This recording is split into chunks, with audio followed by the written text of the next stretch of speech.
Welcome back to the True Sports Physical Therapy Podcast, a show that's by sports PTs and for sports PT professionals. We're here to accelerate growth in your sports PT career while giving you the tools to provide your athletes with game-changing results. Here's your host, sports physical therapist and practice owner, Dr. Yoni Rosenblatt. Hey guys, thanks for tuning back in to the True Sports Physical Therapy Podcast. On this episode, you're going to hear Dr. Ashley Bassett of the Orthopedic Institute of New Jersey explain to us what the ALL is. It's the anterolateral ligament, but we're going to dive into why it's important, especially how it affects ACL re-tear rates and ACL reconstructions. We're also going to talk about LETs. And so that's the lateral extra-articular tenodesis, usually with the ITB. It is the latest and greatest. You've heard me talk about it on different ACL podcasts. Obviously, we have our own ACL course coming up, the True Sports Physical Therapy Guide to ACL Rehabilitation. And ALL and LETs seem to be like the future of ACL reconstruction.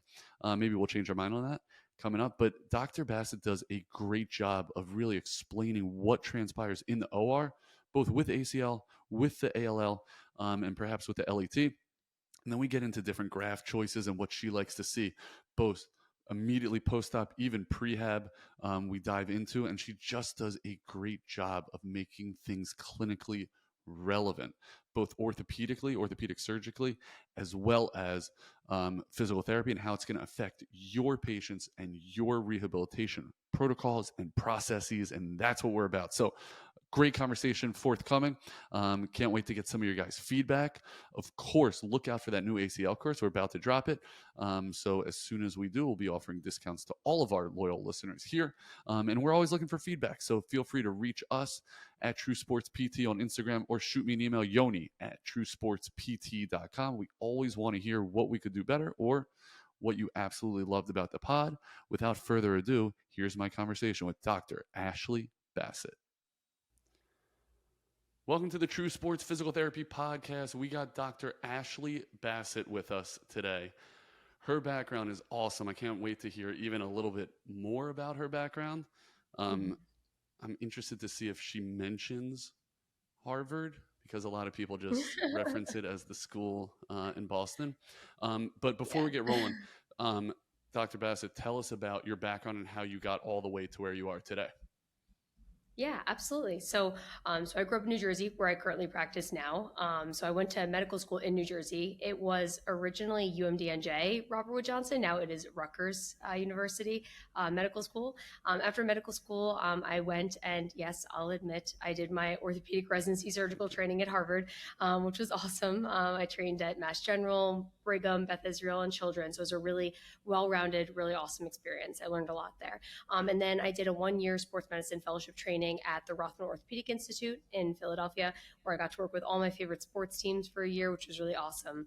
And then I returned to New Jersey to kind of return to my hometown, where I'm currently practicing now in a private practice called the Orthopedic Institute of New Jersey. And I've been there now for 4 years. So it's been really great. It's been a great journey.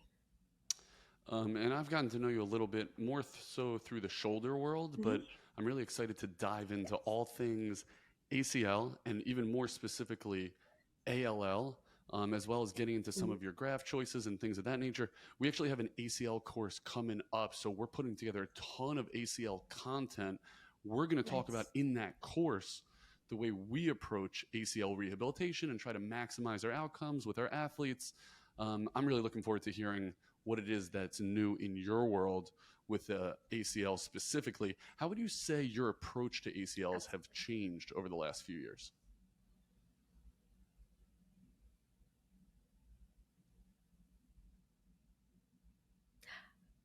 Yoni, I think I lost you there for a second. I heard, how do you?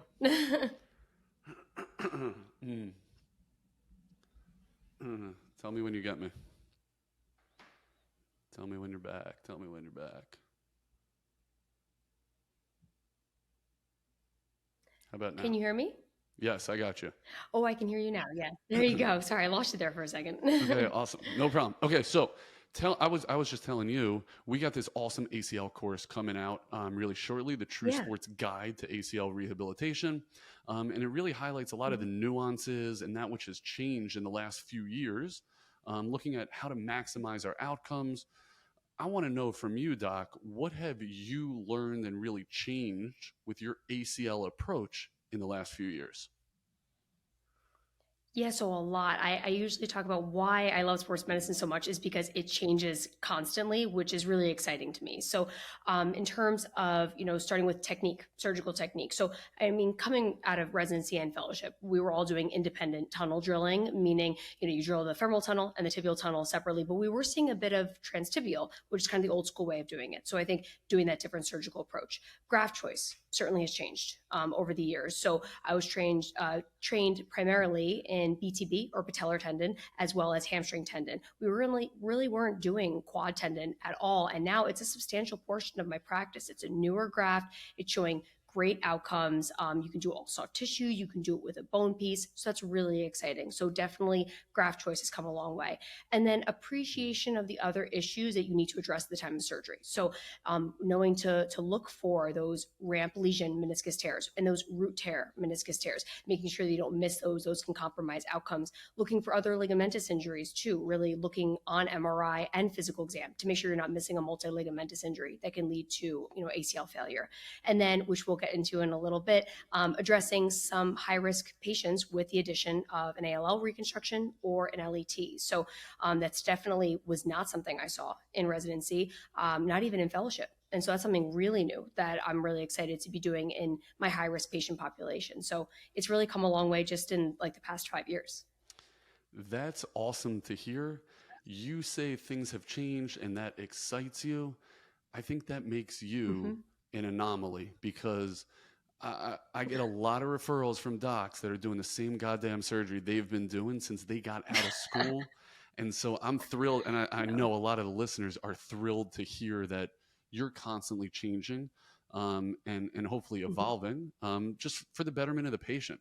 And that's really cool. I think it takes an amount of humility from the provider to say, hey, I used to do it like this, but I think I found something better.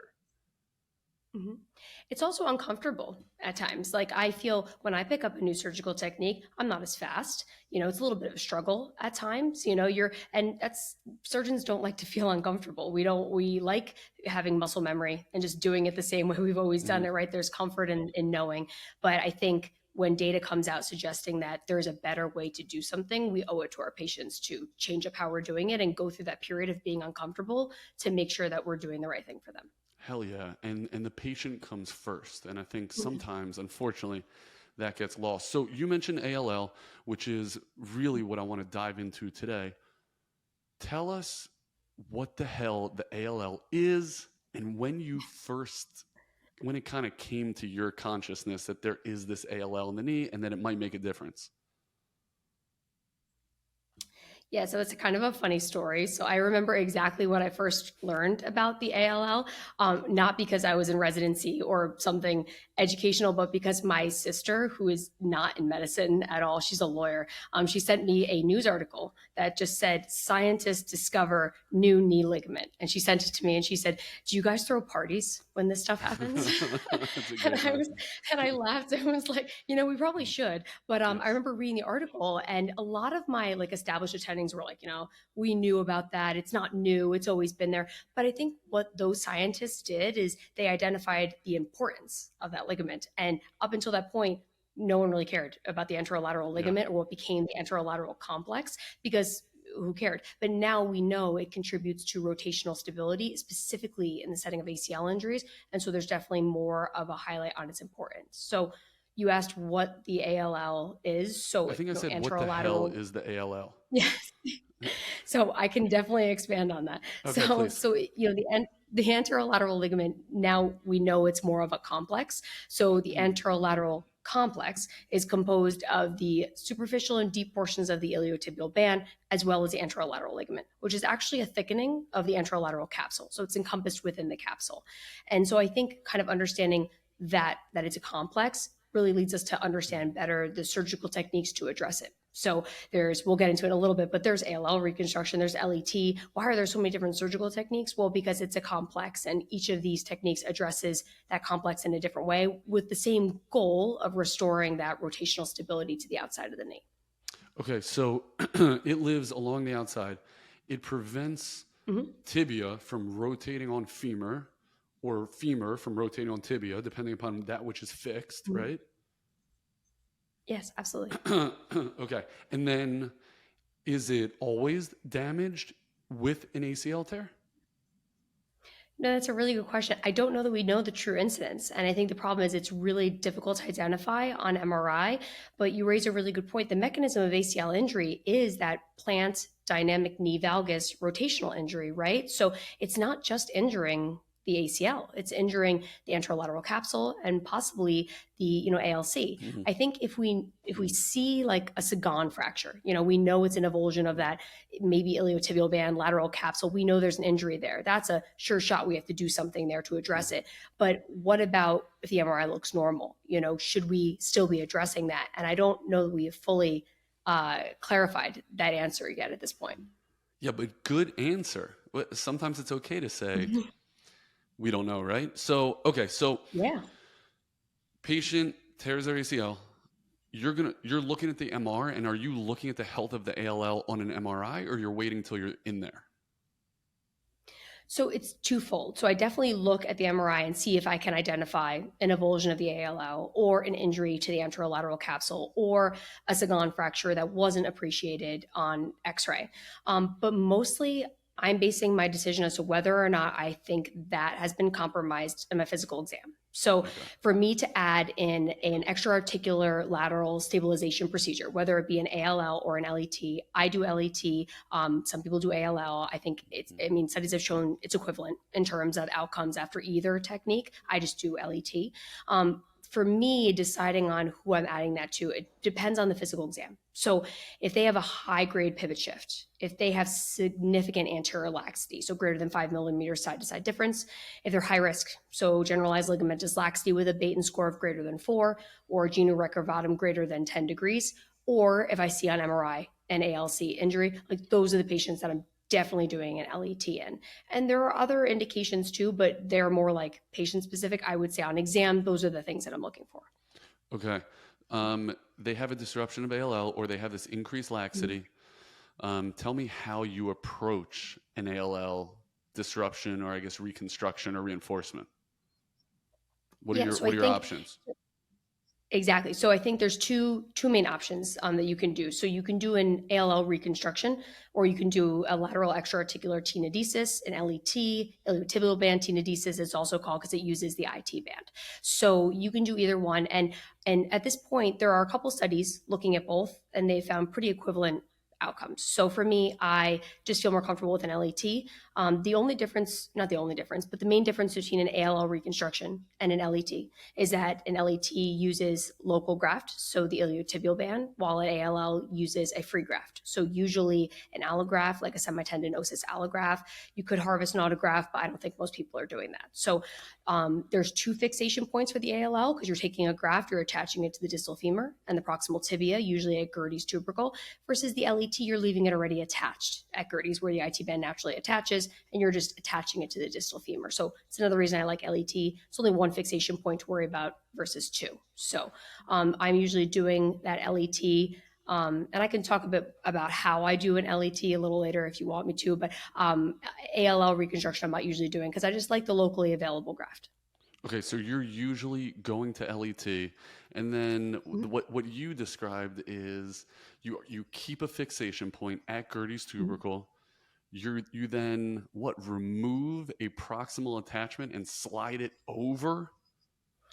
Essentially, yes. So I take a strip, so make about like a 7 centimeter incision, find the posterior edge of the iliotibial band, take a strip that's about 1 centimeter in width and about 7 centimeters in length. I whip stitch I detach approximately, like you said, whip stitch about 2 centimeters, and then I shuttle it deep to the LCL from anterior to posterior, and then attach it via an anchor, basically a suture staple technique, just posterior and proximal to the attachment of the LCL. Okay, so it's like you're kind of putting like this seatbelt on the lateral knee just to give it more Mhm. stability and decrease that rotation around the tibia. That's really cool. I always wonder, how the hell do you guys learn this? Like, when do you learn this? Is this like a webinar? Yeah, so it's so funny. This is something where I really think people need to be comfortable getting in a lab and teaching themselves new techniques, because this is something that's been shown in studies to really help patients, particularly high risk patients. And it can't be, well, I didn't see it in fellowship, so I'm just never going to do it, right? So for me, I saw enough multi-ligamentous reconstructions in fellowship that I felt comfortable along the lateral aspect of the knee. So I did a lab with my rep, and I basically just did the approach, harvested the piece, and did it. And I felt comfortable enough at that point doing it in the operating room. I mean, it's a lot of very similar surgical approaches to the lateral aspect of the knee, and then using a very similar anchor that I use for like Bankart repair and MPFL reconstruction. So I didn't feel too foreign, but I practice any surgical technique that I'm doing for the first time in a lab setting to make sure that I work on all the kinks there. And you do it, so you do it until you feel like you got it. When you approach that Mhm. first patient, do you tell them, listen, I'm going to try something. It worked in a lab. I think Mhm. it'll work on you. Or you just say, yeah, I've been doing this for a while.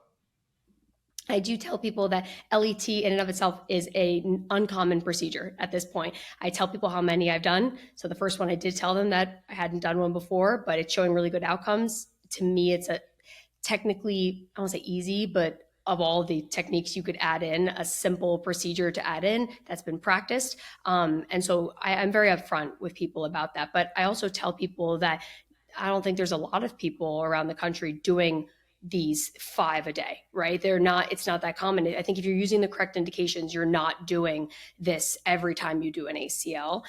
So I think it is an uncommon procedure, at least for now. And so I think patients just have to be comfortable with that. Okay, so give me a percentage. How often are you doing this? So I would say at this point, if you had asked me that when I first started, I would say maybe 5% of my ACLs. Now, I think I'm appreciating more that hyperlaxity concern and those more high grade pivot shifts. So, like chronic ACLs, we know they have a higher grade pivot shift because they've led to all that compromise of the surrounding soft tissue with all those years without an ACL. Mhm. So, definitely appreciating that more. And I take care of a lot of female athletes, and females tend to be more hyperlax. So, I think I'm appreciating that more. And I'm also giving patients the option. So, we may talk about this in a little bit, but there are a couple studies that just came out looking at adding an LET to patients just because they participate in high level cutting and pivoting. They didn't have laxity. They didn't have a high grade pivot. They Yeah. didn't. All they did was is high level football Mhm. and collegiate sports, and they had a significantly lower rate of re-rupture after a primary ACL with the addition of LET. So I've started offering this to patients who are planning on playing in college and giving them the opportunity. I'm not pushing them one way or the other, but I'm saying, hey, this may lower your rate of re-tear. It's an additional incision. It's longer surgery. It's more pain, but it may lower your risk. And some patients are going for it in that setting. So I would probably say maybe it's like more like 10-15% now, but it's still not 50-50. Wow. What are some of the downsides? You mentioned Yeah, incision, maybe some lateral pain, although I don't see that a ton. really. Yeah, what else are you worried about? And what prevents it from being the gold standard? hmm Yeah, so it's funny you mentioned lateral pain, and I wonder if why you're seeing it less is because the change in the like implants and the technique. So the old school way of doing this, and I did it this way when I first started, was to use a metal staple along the Mhm. outside. And like I take care of a lot of females, like they're gonna feel that right through the skin. They already have a prominent, a tight IT band. That didn't help anyone. So now I do that suture staple and I'm seeing less lateral pain, like you pointed out. So I think maybe we'll see that decline. I definitely talk about, more incisions and incisions to heal. Sometimes the brace can rub on that outside, the lateral incision. So I warn people about that. Longer surgery, longer surgical time. Now, in terms of quad strength, some studies have shown slower to regain quad strength. The stability study, which is the biggest randomized control study, looked at addition of LET to hamstring autograft and found that all the way up to 6 months, they had quad deficits compared to ACL alone, but it equalized at 12 months. So I tell people like you may lag behind the person next to you at rehab who's like doing a standard ACL, but you will get there. It just may take a little bit. a thing I want to point out is people always talk about like risk of arthritis, lateral compartment overconstraint and risk of arthritis. There's a big systematic review looking at this and found no increased risk of arthritis, especially when I tension it. I do minimal tension and I hold them in 70 degrees per Laprod's study to make sure I don't overconstrain. So that's not really a concern to me. I just make sure I try not to overtension them. Yeah. Do you see increased difficulty getting their full flexion back, or maybe even extension? In the early phases, I do see some difficulty in progressing motion.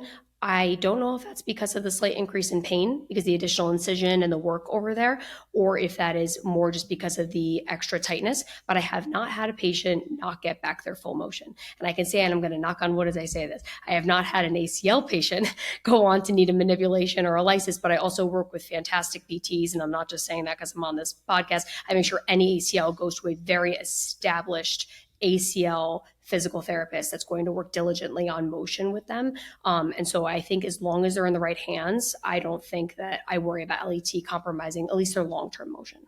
Do you instruct the therapist or change, I guess, the protocol for the patient? Does it change anything about their rehab process when you add this LET? It doesn't. And in fact, I make a point to tell the therapist that because people see this new procedure and they're worried. I mean, no one wants to hurt something, break something, rip something that was just, reconstructed or repaired. And I tell them that it's exactly the same as a regular ACL. My goal is 90 degrees by 2 weeks, 120 by 4, full motion by 6, and it doesn't change with an LET. And if anything, I tell people they may have to push them a little harder. Those are great goals. Where did you get those? 90 by 2. Say it again. 90 by 2 weeks. 90 by 2, 120 by 4, and full by 6. And I do let my patients in on a little bit that usually everyone hits 90 by 2. That 120, that jump to 120 by 4 weeks is definitely challenging. But because I push them to get to 120 and I'm so on them, they usually hit around like 110, 115, and they're a little discouraged with themselves, but they're like pushing to get there. And then by the time I see them back at 6, they're near full. And I always tell people that the quicker you can get back motion, the better you're going to feel, the easier your recovery is going to be. Once that stiffness starts to set in, that lack of extension or that lack of flexion, I really worry about it holding back recovery of quad strength and all the other things that I want to be a part of your rehab. Yeah. Do you see people usually struggling with extension more than flexion? Let's say specifically with ALL. Do you notice a difference? I haven't. But then again, I'm curious to see what you think because you take care of a lot of patients with sports injuries and ACL. Like I use a brace still after ACL reconstruction. And I know there's lots of studies coming out that say you don't need them. You don't need it. I know.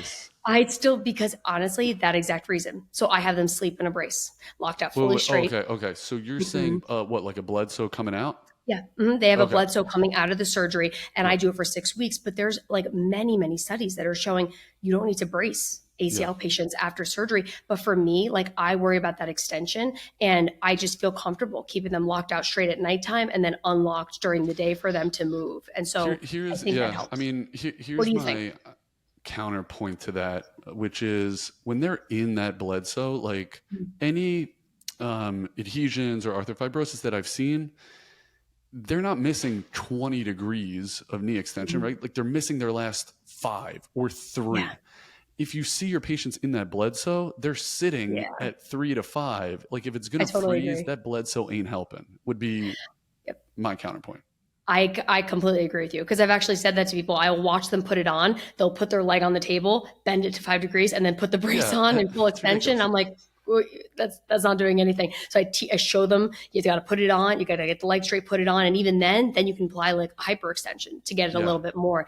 But that's why I say to people, you got to go to physical therapy immediately after surgery because as you pointed out, a brace isn't going to get you there. CPM isn't going to get you there. Yeah. Nothing's going to get you there. And someone putting their hands on you and stretching you to full extension and working on your flexion. Yeah.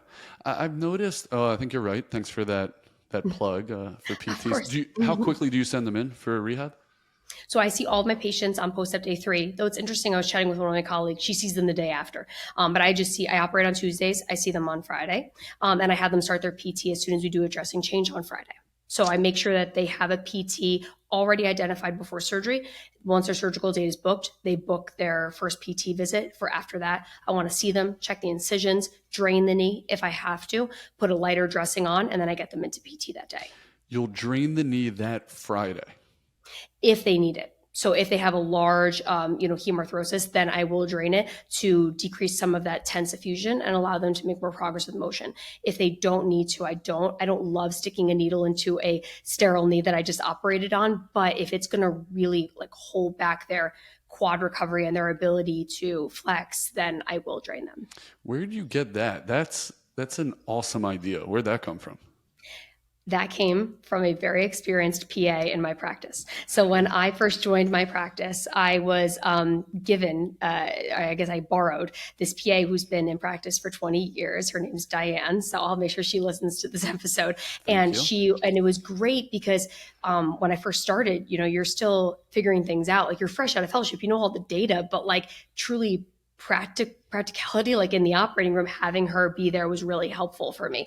And first post-op, she was like, oh yeah, I drain every single ACL. And I was like, I had never seen that before. First couple I was hesitant to because, I was worried about they just had surgery, this and that. And then I started and I just saw a quicker recovery of motion, and patients they feel better. They had less pain, less inhibition. And so now I do it again if I feel they need it. If it's a mild effusion, then I just will ice, tell them to ice and leave it alone. But if it's a good size effusion, I will drain them. Do you have any idea what percentage of your ACL reconstructions require a subsequent scope because of motion or arthrofibrosis? So in me personally, zero. What does that mean? You've never done a scope? Lysis of adhesions and manipulation after an ACL? No.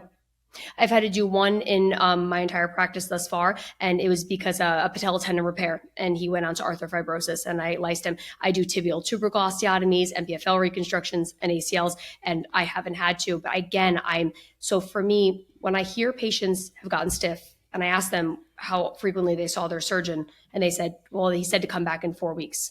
If someone's stiff, I'm seeing them weekly to make sure that their motion is coming back. I'm calling their physical therapist. I'm upping their PT visits to 4 times a week. I don't care if they run out on the back end. We'll address that then. But for me, getting back motion is the most vital thing. So I think it's because I stalk my patients to make sure that they're doing what they're supposed to do. I think that's why I haven't seen that. If you didn't graduate top in your class and then go to Harvard, I would have said you should have been a PT because that obsession is essential. That is a crazy statistic, Doc, that you've done one. That's really amazing. It makes me want to talk to the surgeons that refer us patients to consider. I think that draining idea is fascinating because that big, swollen, angry knee just keeps it slightly flexed, and then you're dead. Exactly. So maybe it's that. What other interventions are you doing, when you start stalking them to prevent it from adhesing?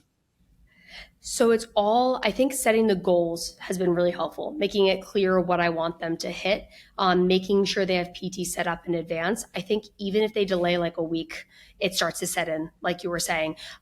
Definitely keeping a close eye on them and doing the drainage if necessary. I've drained people sometimes a second post-op visit. They start PT and they get swollen because they're doing more. I'll drain them then. And then I do I'm sure you've seen this, that you do this a lot. I do a cryo cuff in all of my ACL patients, and I put it underneath the dressing and I run it continuously for every 24 hours for the 3 days. And then afterwards I have them iced numerous times. So I make sure that they are, doing all these different approaches to make sure that they have, the best chance of limiting their stiffness.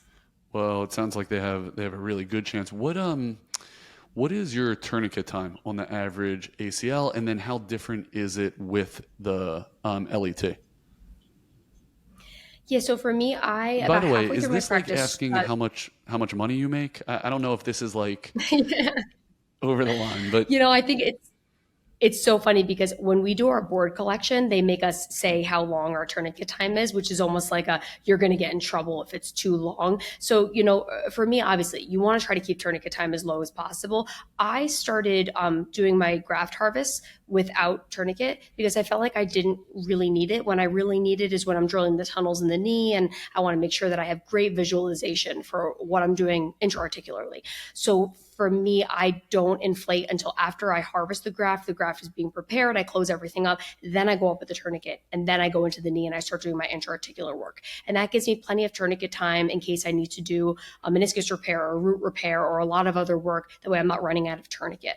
And so I would say with that change, I would say it's about an hour for the intra-articular work and all that for a standard ACL. Adding an LET, so sometimes I'll go up and then I'll come back down with it, just because I don't want to run out of tourniquet time in terms of placing my graft and making sure I can get my interference screws in and have great visualization. And again, I don't feel like I need the tourniquet for the lateral approach because it's a pretty clean plane. It's not particularly bloody. So oftentimes I will deflate, do the lateral approach, and then go back in and reinflate the tourniquet so I can see. And so that tacks on how much of tourniquet time when you reinflate it? When I reinflate, it's probably about maybe like 15, 20 more minutes because you have to clean out all the blood that has inevitably gone into the knee and things like that. But, in terms of adding an LET to an ACL, I'm sure that there's a million ways of doing it, but I have a specific order in how I do it because for me, your lateral, your tunnel, you're drilling your ACL is lateral femoral condyle. I am just petrified of hitting my ACL. So I'll harvest the graft. I drill my tunnels for ACL, and then I come out and I place the anchor for the LET, and then I place the ACL graft, and then I secure the LET. And the reason why is the last thing I want is to be drilling for my anchor for LET and go right into my ACL graft because my angle is off. And people say, oh, you just aim proximal and anterior and you're going to miss it. I'm not chancing that. So I go out, I place my anchor, I go back in, I place my graft because it's the most precious part. And then I go back out and I secure the LET once I know the ACL is safely in place. You learned that in the lab? Like, does that come along with your lab work? When do you figure that out? So I just knew drilling in that area. I was worried. So I kind of learned tunnel management with doing like a posterolateral corner and an ACL together. And you worry about those tunnels being near each other. So when I first planned my first LET, I knew that I would be worried about that. And I drilled my anchor and I watched in the tunnel as I was drilling, and it went right through the ACL tunnel. Now it didn't end up compromising. When the anchor pulled back, it was fine. But once I saw that, I was like, every time I'm going to drill this, make sure it's set. Just for me, I think something training has always taught me is that things can go wrong at any point. The best laid plan. So anything you can do to minimize a hiccup, I think is beneficial. Even if it adds on 10, 15 more minutes, I think it's beneficial just to prevent that hiccup and that issue down the line. So the reason I love having these conversations with surgeons is because too often we don't know what goes on once that patient goes to sleep, right? And so it's interesting to hear about different techniques and the whip stitch and all this stuff, right? But the other things that you're mentioning factor in so heavily to what they look like post, and also makes me think, maybe I used to see LETs get so damn stiff, specifically into flexion, because of a lot of what you're mentioning, right? Like all of these nuances of, was something hit? Was something nicked? Is that going to incite increased inflammation? Where exactly are they? Are they leaving it on Gertie's tubercle? What is their, all of that really makes such a difference in, I think, outcomes. And then that's what leads to us saying, you got to see Bassett. You got to go. I don't know why, but the knees are better, right? But it's hearing these nuances that is probably why. A big thing is that tourniquet time. Us as PTs, let me rephrase that. I didn't think about that. It just wasn't on my radar. Like, why is this doctor's knees getting straight and quads are turning on, and this doctor's aren't? So much of that could be tourniquet time, as an example. Absolutely. And so that's really interesting. Why do you think the LETs have poorer quadriceps strength at 6 months? Yeah, that's a really good question. I was wondering that when I was reading that paper, and the only thing I could think of was pain, because I know that pain can lead to quad inhibition. And I tell people that all the time. You have an injury, you fall on your knee, and you basically have some anterior knee pain, then it can lead to some quad shutdown. And all of a sudden, then you're having this functional instability because your quad isn't strong. And then it's like a vicious cycle. So that's what I was thinking. I mean, the graph they used was hamstring. So nowhere near the quad, nowhere near the extension mechanism. They didn't even use BTB. So it really doesn't make a lot of sense to me that the quad would be so impacted other than perhaps pain, because I don't think the IT band contributes very much to that. And they only took a strip of it and they only closed it proximally. They didn't close it distally. So it's not like the IT band got overly tight. So the only explanation I could think of was that it correlated with pain, perhaps. No, it's got to be tourniquet time. It's you tourniquet think? time. Okay. And they didn't report that. That's really interesting. They didn't report like use of the tourniquet or how much tourniquet time between the ACL alone and ACL LET, at least to my knowledge. I'll check the paper. But so I think that would be interesting. Do you recommend electric stim, a home electric stim unit to your patients pre-op and then, in preparation for post-op care? So pre-op, I don't, but I do have all of my ACLs undergo prehab, even if they look good, just to make sure that there's no quad deficiency and make sure that their motion is full. I essentially joke with my patients that I'm going to make your knee feel like you don't need surgery. You're going to have full motion, no pain, no effusion, and excellent strength. And then I'm going to operate on you and set you way back, because what you go into surgery with is predictive of what you're going to come out of surgery with. More important to me than stim, although stim is definitely an important modality, is BFR. So I really love blood flow restriction therapy. So I have people do it pre-op, not only to help wake up the quad under less strain on an already inflamed knee, but also to teach them what it's like so they know what to expect post-operatively. And I start BFR 2 weeks after surgery once I confirm the incisions look like they're okay. And I continue it up until about 12 weeks or more if they are doing well with it. So that's something that's really important to me with regards to the ACL rehab. I mean, stim definitely, I think, has a role, especially with waking up that initial quad. I think BFR is really like the future. Okay, so it's the present. So the present, exactly. What about this? What if you had your patients order a home stim unit pre-op so that when they wake up from the damage you just did to their knee, they can put those pads on their quads immediately and learn how to wake up their quad? If it's tourniquet time and it's quad recruitment, and those are tourniquet time is higher, quad recruitment is worse coming out of an LET, send them home with a stim unit. Tell me why you wouldn't. No, I think that's great. I think we definitely have to, I always am very conscious of costs and what insurances will cover. So for instance, like you heard me mention CPM, if insurance will cover it, I think it's a great thing. People don't want to do very much the first 3 days after surgery, they throw their leg in there. So if stim will be covered, or if it's not too cost prohibitive, I think that's excellent. I think anything patients can do to be active while recovering at home, within the bounds of their recovery, I think that's really important. And that's definitely really helpful. I'd be curious, do you see a difference if you get this information from the surgeon in terms of quad recovery and waking back up the quad based on the type of block that the patient has? Okay, so no, we don't get enough of the information, but that's why I love having you guys on. Also, it sounds like you host your own pod the way you ask me questions. Oh, sorry. That's okay. It's a habit. It just flies out of my mouth. That's great. So give us the options of what you consider with the blocks and what you've seen most success with. Yeah, so it's really interesting. I'm going to start off by saying that a recent systematic review that came out, interestingly, found no difference in outcomes based on what block was used. But I call BS. I don't know if I can curse on this podcast. I'll just say I call BS.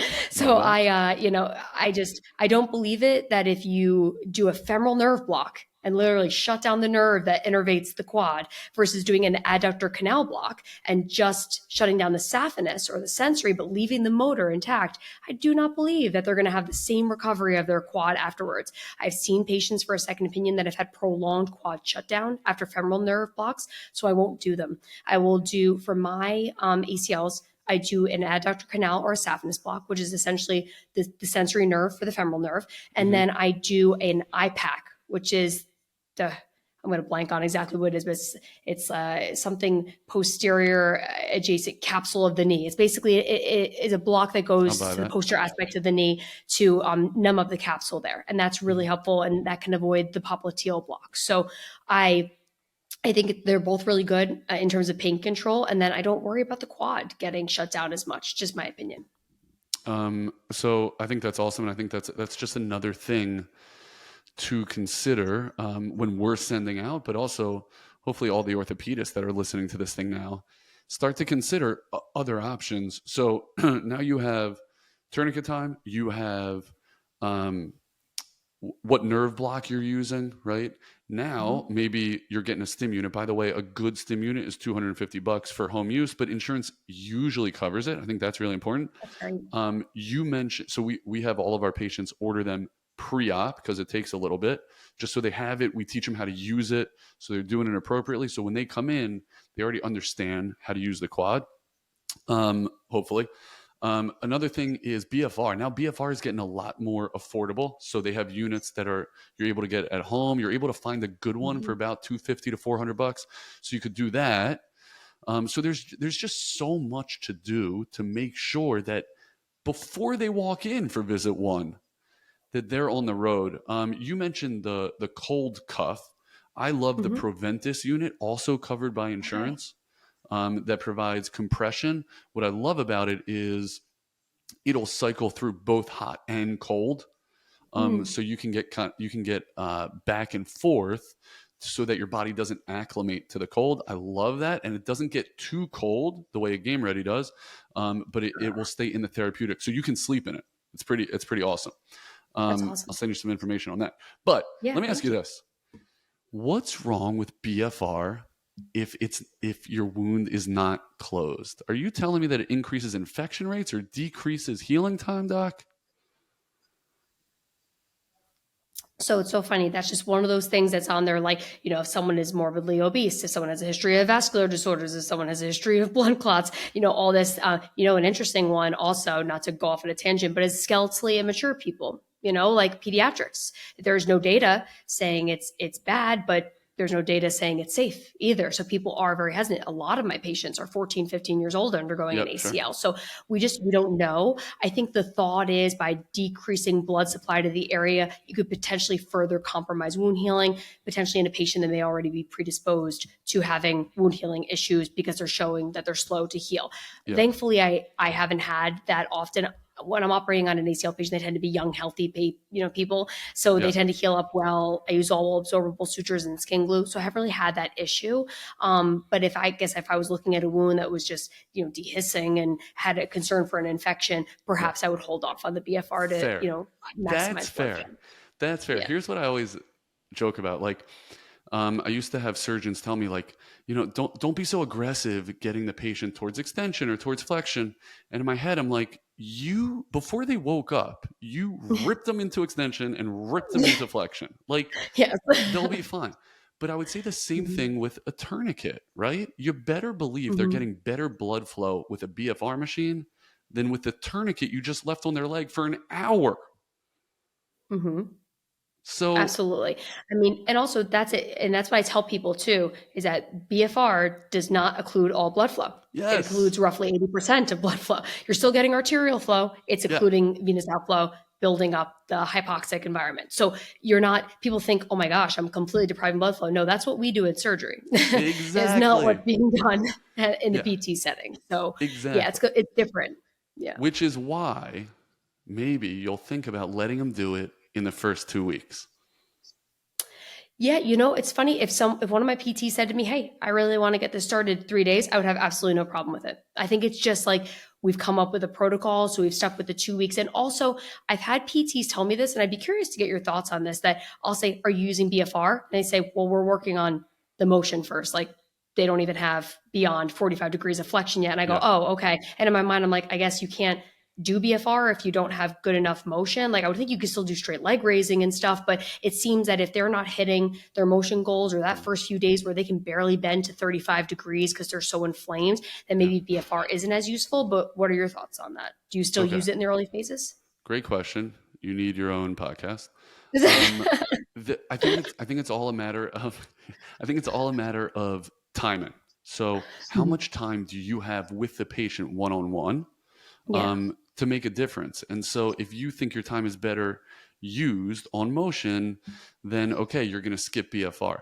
I would argue the person who's going to have the biggest effect on their motion is the patient. You think you're making gains in 45 minutes, 3 times a week, 4 times? No, you're making gains in prone hangs. You're making gains with heel slides all day at home while they're watching Netflix.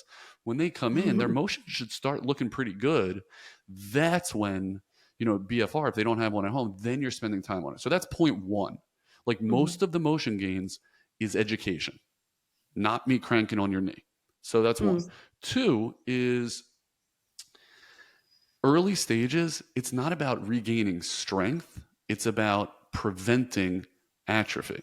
So just putting the tourniquet on, pumping it up, forget lifting their leg. We know that that is systemically going to release human growth hormone and prevent or at least slow atrophy. So tell your therapist, number one, to buy our course, but number two, to think about, like, you got to prevent atrophy. It's not about hypertrophy in this early stage. No. Teach them how to do their motion at home, prevent their atrophy in the clinic is what I would say. And I think you really hit a good point there, talking about just the effects of that hypoxic environment for systemic, right? I mean, when we do proximal, BFR for proximal benefits for the rotator cuff, it's proximal. You're not depriving any blood flow to the rotator cuff. It's this way. So by doing that, you are creating, as you said, all these growth factors, all these hormone levels that are going up, and that is working that area and causing the changes that we're seeing. And there was a study that showed that, and I think that really keys in with just putting it on and having them do the simplest of exercises. I think would still be beneficial systemically. Yeah. I totally agree with that. I see the Eagles football over your left shoulder. What a lot of the NFL teams are doing is they're starting to use BFR for recovery. And so it's similar to what you're talking about, where they're asking their body to respond chemically to the pressure. It's not about the load. And so a lot of the football teams will take BFRs, bilateral cuffs, onto the flights because they're using it for recovery, and they're simply getting the pump and holding all of that blood in their lower extremities to allow those healing factors to kick in. It's not about the load necessarily. So there's plenty more to be gained there. Absolutely. Doc, I love your understanding of BFR. That is high level. It's awesome. Thank you. I gave a talk about it at a sports symposium, so I did have to educate myself a fair amount on it. And then I know you've referenced I need my own podcast. I have my own podcast, so we talk about BFR a lot on it. Actually, we talk a lot about modalities on there. My co-host actually used to be a physical therapist for 7 years, and then went to residency, and that's where we met each other. So she cares very much about that. So we talk a lot about BFR on our show. Oh, I love that. Okay. That is awesome. Okay. I've already learned a ton. Let's, I want to throw a little bit more of a general question at you, because I'm really interested in your take. What do you think PTs screw up the most as it pertains to ACL rehab? So we kind of just talked a little bit about this, and you said it's more home and education and things like that, but it's the motion. So when I tell people those motion goals, I'm telling the patients, but I'm also telling the therapist. And thankfully, as I said at the start of this, I have the benefit of working with some really excellent physical therapists, and I make sure that I plug my patients in with people that are experienced with ACL recovery, but that's not always possible. My patients sometimes live in an area where there's one physical therapist in the entirety of that county, right? And so they have to go there, and that PT is very good, but maybe they deal with a lot of general conditions and they don't do ACLs all day, every day.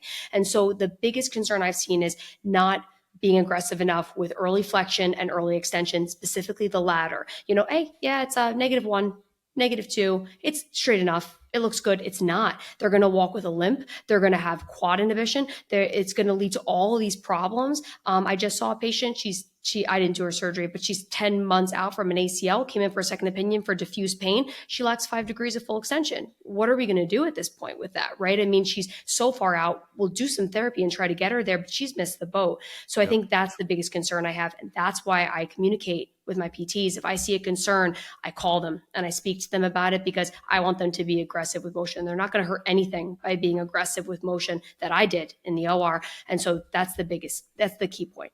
Okay. So if that's what you kind of wish PTs were a little bit better at, what do you wish surgeons were better at as it pertains to ACL and maybe even specifically with LETs? Yeah, so that's a really good question. I think it's twofold. So I think the first thing is that LET or ALL reconstruction is not a magic wand, right? I think as these new procedures come out, we get really excited to just like stick them on everything and be like, it's going to give me added security. But you can't forget the core of ACL reconstruction, right? Tunnel placement is the number one leading risk factor for ACL graft failure. You put them in the wrong place, you're going to fail. Not recognizing meniscus tears, other ligament tears, graft choice. You can't do an allograft in a 15-year-old and stick an LET on there and think they're going to do great, right? We know allografts have a higher failure rate in that age population. So I think still doing the right things with your standard ACL is important, also when adding an LET. And then the second thing is that I think people are fearful to start this procedure. They haven't seen it before. They didn't learn it in their training and they're nervous to do it. And I would encourage them to go do a lab. It's not that hard. And I think that people can do it. And I think it's something that's really going to change the trajectory of outcomes for ACL, especially in our high risk population. You probably see it too. The incidence of ACL is rising in young individuals. They are already at high risk for a re-tear, and that sets them up for long-term knee issues. I think if we can protect these people with an LET or an ALL reconstruction, I think we should. Yeah, I think that's really well said. I had this conversation with another NFL doc, and we were talking about the success rates as measured by return to previous level of function or competition, specifically in the NFL. It is staggering how poor it is. It's unbelievable. It really it's 50. I think it's like 50%. Yeah. So if it's sitting at 50%, what are we doing as a medical community to try to improve that? And I think at least conceptually, I don't know that there's enough data. I know there's not enough data in the NFL yet, but conceptually, this should nudge that statistic closer to 100%. And so it's like having the ability to do that and also having the leverage to do that, right? Like who's going to be the first to put an LET into the Ravens starting linebacker? Yeah. You know, it's so much involved. Exactly. When you take that first step, and that's really important what you just highlighted there, that what do we call success? Is it lack of the ACL graft rupturing, which that is a main reason to do an LET and ACL or an ALL reconstruction. Studies have shown it significantly lowers the rate of graft failure. But another thing studies have shown is it significantly increases the rate of return to pre-injury level of play and high level competition. So it's exactly what you're saying, that just them getting back on the field is not a win if they kick the ball around for 5 minutes and then have to come off and they're not playing at the level they were playing at. I mean, yeah, you've given them a somewhat functional knee, but you've not restored them back to the level they were. And I think that's really important. Okay. So you said it's steadily and slowly rising, your rate of doing an LET. You just highlighted it decreases re-rupture, right? It increases the chances they return to previous level of function. This has to be the future of primary repairs, doesn't it? I really think it is. And I was on a panel with talking about LET, and thankfully I did not get put on the spot with this question, but one of the guys, they were like, so who are you doing this in? Who are you not doing this in? And it was like, well, they're like, no. You got to give an answer. Yeah. Who are you not doing this in, given that it's protecting against all this and everyone's hemming and hawing, because no one wants to come right out and say, I'm going to do it in everyone because it's going to lower the rates. Because every study that has come out on LET, not everyone, there's one that it showed no difference, but only because of statistical significance. It still trended to a lower failure rate, but almost every study has shown a lower rate of failure and improved return to pre-injury level of play. So that's a very good question. Why are we not doing it, everyone? And I think if we fast forward 5 years, we're going to see a lot more quad autograft, and pretty much everyone's going to be getting an LET, based Okay. on this data. Okay, so that's fascinating because it was going to be my next question of what you see the future is. You said Mhm. quad tendon, you said LET. You didn't say ACL repairs. Oh, well, that was a misspeak on my part. So we definitely should talk about ACL repairs. So I Okay, tell me do what you think got. Yeah, so I do think that is the future, but I think it's important in terms of identifying what can and can't be repaired. So, back in the day, the ACL repair failure rate was like over 50%. Like they all failed, and they all went on to have persistent instability and pain. But that's because I don't think we understood why repairs were failing. So I mentioned where I did my training. I trained with Martha Murray up in Boston at Boston Children's Hospital, and she developed the ACL Bear implant. And so you may be familiar with it. For your listeners that aren't, it stands for Bridge Enhanced ACL Repair. And essentially, the goal of this implant was to protect the clot that forms at the site of the ACL in terms of allowing for healing. So they use the example of like when an MCL tears, it forms a clot. That clot serves as a scaffold through which ligament grows and reattaches. That doesn't happen with an ACL. The synovial fluid has these enzymes that break down the clot and inhibit healing. It's kind of our body's defense mechanism. So this scaffold protects that clot, and then you can infiltrate the clot with whole blood to kind of give it added growth factors. And so that really has changed the game. But you still need a good amount of tissue to put the suture in, pass it through the implant, and then reattach it. So you need at least, I believe, a tibial sump of about 50% still remaining. But you make that call at the time of surgery. So you get in there, you look. It has to be a good substance tissue. It can't be significantly frayed, and it has to be enough that you can put suture in to put it through the implant and then reattach it. So I really do think, as you pointed out, I really do think that is the future as well too. Very exciting data coming out about that. Yeah, so I had the opportunity to watch Baltimore-based surgeons in a lab learning how to place the bear, Mhm. and how to set that up. It kind of looks like a marshmallow to It me does, that yeah. right that you like stuff in the knee. Can you just do a better job of describing that for our listeners of what it actually looks like and what the procedure is? Yeah, so it's about, I mean, you kind of put it perfectly. It's like a more skinny marshmallow that essentially you kind of infiltrate with the patient's blood, and you kind of make it this like mess of tissue, and you've already put the sutures through it, and you basically put it through a portal and try to position it between the ACL ligament that you are repairing and the lateral femoral condyle wall, basically to protect that scaffold to allow it to heal in. And so tell me, so you said the data is very promising. Tell me what they're seeing and where you see it going to. Yeah, so I think the main part of the first phase of studies was to show that it was not inferior to ACL reconstruction. And so their study did show that it was not inferior to ACL reconstruction in terms of failure rate and things like that. They did find a higher failure rate just in general compared across their patient population with younger patients, but they make a really important note that younger patients in general are going to have a higher failure rate regardless of what you do. Right. And ACL reconstruction is going to have a higher failure rate because those patients are getting back to super high levels of sports. They're putting more stress through their knee, and they still have some of the risk factors that predispose them for an ACL tear in the first place. The other thing that we saw that I've seen in some of these studies is one, greater return of hamstring strength. So greater return of muscle strength because you're not taking a graft, right? So you're not robbing Peter to pay Paul. You're not compromising, creating that donor site morbidity, whether it be you're taking a patellar tendon with kneeling pain and anterior knee pain, patellofemoral pain, or hamstring weakness if you're taking a hamstring graft. And Yep. then interestingly, we talk a lot about on our podcast the psychology of recovery and how fear of re-injury can hold people back. And they found that psychologically, using the ACL RSI score, that there was a significantly lower rate, or in terms of feeling prepared to return to sport. People felt psychologically more ready to return to sport at 6 months after a repair compared to a reconstruction. So they feel better. They have their native ACL, they feel better, they recover quicker. So it's really exciting, and I'm excited to see more long-term data in terms of where this is going. Yeah. Okay. So, briefly give me an overview of your graft choices.